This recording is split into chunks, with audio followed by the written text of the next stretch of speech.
One thing that we as believers need to understand is that a lot of the things that are so obvious to us are a big revelation to others. Not everyone has faith. Not everyone is experienced in walking by faith like you do. Not everyone has spiritual knowledge. That is something we tend to forget. There are even believers who lack important experience. Now, let me tell you the following here. When you see someone else falling in a trap, sometimes you can only pray at a distance for that individual because they're not in a state of mind to process that whatever they're involved in is a trap. If you are on a safari with your family and suddenly there's this big lion that appears out of nowhere, are you going to explain to your 2-year-old what's going on? No. You'll pick up your 2-year-old and she'll run away to safety.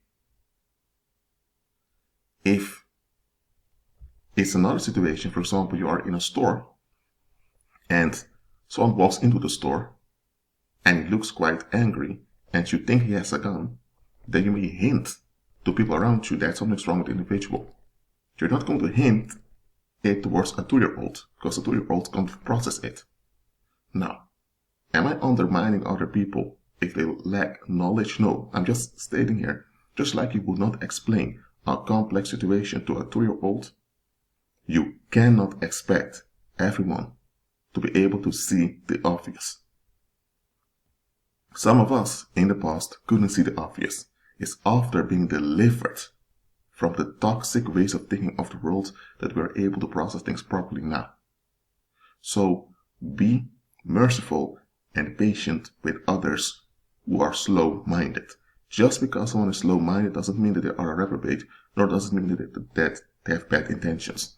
Some people just can't see that they are being trapped, even when it's obvious to everyone else.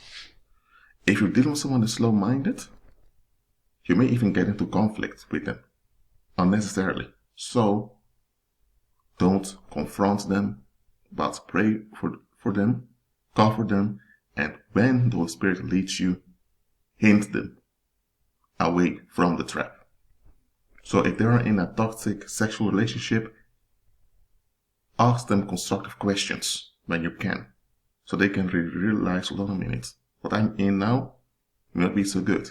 For example, you can mention that in a sexual relationship, you and your partner should be one in operation. You should support one another. Mention the obvious things.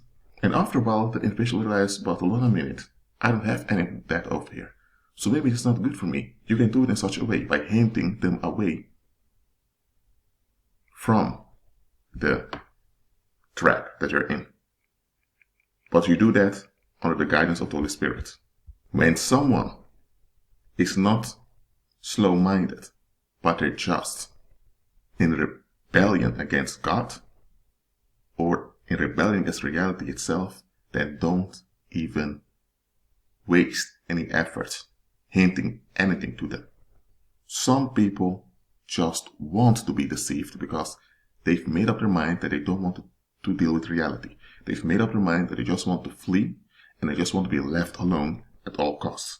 Such people, you only want to hear things that relieve them. So when someone has made up their mind that they only want to hear things that relieve them, they've already decided that they want to be deceived.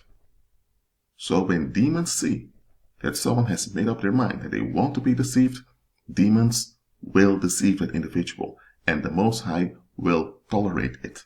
The Most High will not hinder it. If that's the case, let them remain in their delusion. It's safer for everyone else if they are in their delusion than for them to be confronted and they escalate and unload their violence on the environment.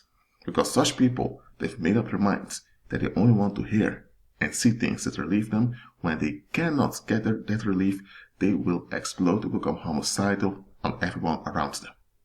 So, when such people are trapped, let them remain trapped. If someone is willing to receive solutions, and if someone has a good heart, if someone is decent and they're just taken advantage of by some scam artists, then you can pray for them, then you can hint it to them. But just realize, even if they are decent, they have a good heart and all of that, that does not mean that they have the intelligence and the experience that you have in seeing that it's a trap. So don't look down on them, just assist them in a Christ-centered way. Be at peace.